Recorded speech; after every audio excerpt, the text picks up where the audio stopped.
आप कहते हैं रब्बुल आलमीन, आप में से कोई जानता है इसका मतलब क्या है?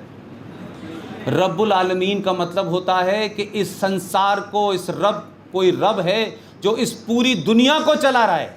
हर मुसलमान मिलेगा आपसे ये कहेगा कि इस धरती पे, इस जमीन पे पत्ता भी उसकी मर्जी के बगैर नहीं हिलता।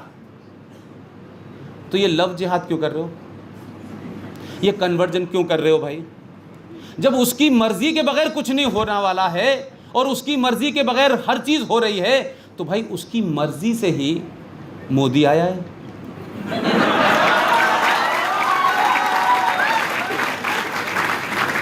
उसी की मर्जी की वजह से योगी भी आया है, और उसकी मर्जी थी इसलिए पहले बुश आया था, अब डोनाल्ड ट्रंप आ गया है। क्योंकि जिस आयत और सूरा को मैंने शुरू में बताया था, देखिए सेलेक्टिव होने से दिक्कत यह होती है कि बात नहीं बनती है। जो मैंने सूरा और आयत बताई थी वो कुरान शरीफ की है। वो क्या कहती है उसका मैं तर्जुमा आपको, ट्रांसलेशन बता देता हूँ। वो ये कहती है कि ए मेरे मानने वालों, अल्लाह मियाँ अपनी जो मानने वाले हैं मुसलमान, मुसलमान का मतलब होता है मुसल्लत ईमान, लेकिन मुसलमान का कोई ईमान ही नहीं है। क्योंकि अगर मुसल्लत ईमान होता तो ये फ्रॉड नहीं होता जो पूरी दुनिया में हो रहा है आज की डेट में।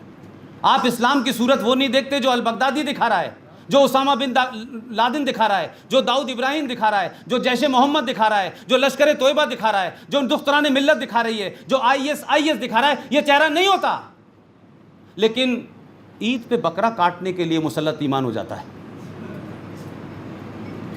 वो भी बेईमानी है। हज़रत इब्राहीम को अल्लाह मियाँ ने कहा कि सबसे नज़दीक चीज़, सबसे प्यारी चीज़ तुम क्या है जो मुझे दे सकते हो? वो गरीब थे, उन्होंने कहा मेरा एक बेटा है, मैं तो आपको बेटा दे सकता हूँ।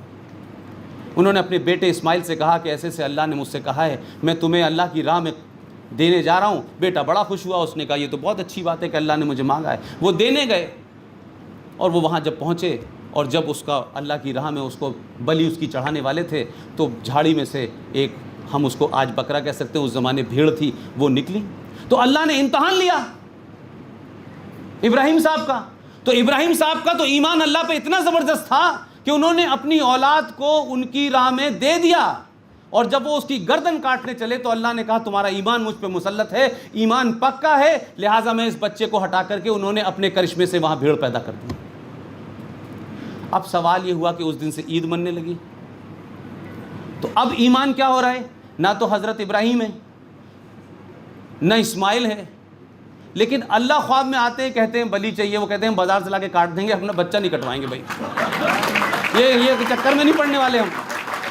ये हम चक्कर में पड़ गए तो पता चला पॉपुलेशन ही कम हो जाएगी, जिसे बढ़ाने में लगे दिन रात हम।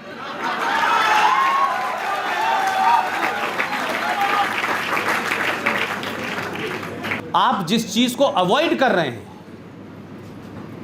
अगर क्या वजह है कि भाई कोई एक मुसलमान पढ़ा लिखा, बड़े प्राइज जीता हुआ, बुकर प्राइज से भी बड़े प्राइज जीतने वाला, उसको भी मुसलमान को नहीं मुसलमान मानते। जो पढ़ जाता है या जिसमें इल्म हो जाता है, ये उसी के खिलाफ हो जाते हैं। भाई शिया इस मुल्क में 4.25 करोड़ लोग हैं। शियाओं का कंट्रीब्यूशन एजुकेशन में देखिए, फौज में देखिए, सब जगह मिलेगा। उनको कहते हैं ये वाजिबुल कत्ल है, इनका कत्ल वाजिब है। बताइए, एक आदमी 1974 में पाकिस्तान के अंदर फिजिक्स में नोबेल प्राइज लेता है, किसी यूरोपियन के साथ उसको ज्वाइंट मिलता है, उसका नाम था अब्दुल सलाम। और 1974 में I was in 3rd class और 4th क्लास, मुझे इतना याद है। और उनको जब अवार्ड मिला तो पाकिस्तान के भी जो कुछ पढ़े लिखे लोग हैं वो सीधे, उनको लगता है कि हिंदुस्तान में एक मक्का है जिसका नाम है अलीगढ़ यूनिवर्सिटी, वहीं आता है वो सीधा। वो भी बेचारे वहीं आए। मैं अपने वालिद साहब के साथ गया, हमारे वालिद साहब ऑफिसर थे वहाँ, तो उनसे हाथ वाथ मिलाया। तो मैंने ज़िंदगी में कभी सोचा नहीं था कि मैं सहाफ़ी बनूंगा और फिर मैं कभी पाकिस्तान भी जाऊंगा, और फिर इतना जाऊंगा कि पाकिस्तानी दुखी हो जाएंगे मुझसे कि भाई ये कि 12 साल हो गए, अब तो पीछा छोड़ दो हमारा। तो उस आदमी को ये मैंने रेफरेंस इसलिए दिया, वो पढ़ा लिखा आदमी था, क्योंकि वो आदमी देवबंदी नहीं था, बरेलवी नहीं था, सुन्नी नहीं था, शिया नहीं था, वो बेचारा अहमदिया था। अहमदिया मुसलमानों में एक सेक्ट है जो ये कहता है कि पैगंबर हर दौर में आते हैं, और जो हमारे चाहने वाले हैं मोहम्मद साहब के, वो कहते हैं ना बस ये आखिरी स्टॉप, अब हो ही नहीं सकते।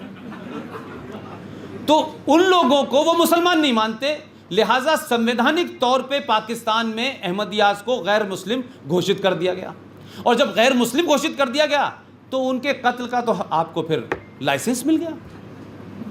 उस आदमी को इतना टॉर्चर किया कि उसने मुल्क छोड़ दिया और वो बाहर गया और वहां रह के उसकी डेथ हो गई। शियाओं से नफरत, अहमदियाओं से नफरत, कादियानी से नफरत, कश्मीरी पंडितों से नफरत, हिंदू से नफरत, ब्राह्मण से नफरत। भाई कुछ पढ़े लिखे लोगों को भी पास रखोगे जो तुम्हें पढ़ा सके। इसलिए मैंने कहा कि अक्सर सिंह साहब मुझसे कहते हैं कि क्या ट्रेजेडी है इस देश की कि जितनी बड़ी नालंदा विश्वविद्यालय को किसने जलाया? कहते हैं कि महीनों आग नहीं बुझी, ऐसी किताबें थी भाई। तो बख्तियार खिलजी भाई यहाँ आया था, वो रूल करता, समझ में आता था किताबों से क्या दुश्मनी थी। जो लोगों का कद बड़ा नहीं होता वो दूसरे का कद छोटा कर देते हैं। उन्होंने आग लगा दी और कहते हैं सिंह साहब कि क्या ट्रेजेडी है कि अगर भारत के लोग उस नालंदा, उस जले हुए नालंदा को देखने जाएं कि हमारी विरासत क्या थी, तो आपको बीच में एक स्टेशन पड़ेगा, उसका नाम है बख्तियारपुर।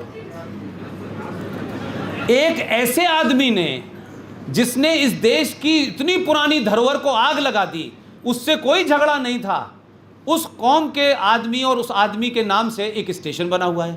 अब आप मुझे बताइए कि वो वहीं बता देते हैं कि आप जहां जा रहे हैं वो इस आदमी ने जलाया था, इसका नाम है, इसकी याद में हमने स्टेशन बना दिया है। तो हमारे देश में नैरेटिव गलत है, हमारे देश के अंदर इंस्पायरेशन के लिए चीज़ें नहीं हैं, इसलिए आपको इतिहास में बौने लोगों को पढ़ाया जाता है। और जब राजनीति बौने लोगों को बड़ा कर देती है तो फिर आप ये मानिए कि मुस्तकबिल कभी सही नहीं हो सकता, भविष्य कभी सही नहीं हो सकता। जो जनरेशन आएंगी वो कुंठित पैदा होंगी और कुंठित चली जाएंगी। इस देश में बड़े सोच समझ करके जिन लोगों ने भी, उन तमाम सारे लोगों ने इस देश की जनरेशन को एहसासे कमतरी, इंफीरियरिटी कॉम्प्लेक्स का शिकार बना के रखा है। वो हमेशा घर से बाहर निकलते हैं तो औरंगजेब रोड देखते हैं, बख्तियारपुर देखते हैं, वो तैमूर को देखते हैं, वो खिलजी को देखते हैं। ये क्या है भाई? आप थोड़ी देर के लिए सोचिए कि हमारे समाज में 4-5 ऐसे बुरे लोग निकल जाएं तो क्या आप उनका कभी नाम लेना पसंद करेंगे? ताज़ा तरीन खबरों के लिए आप हमारा YouTube चैनल लार्ज टीवी जरूर सब्सक्राइब करें। नमस्कार।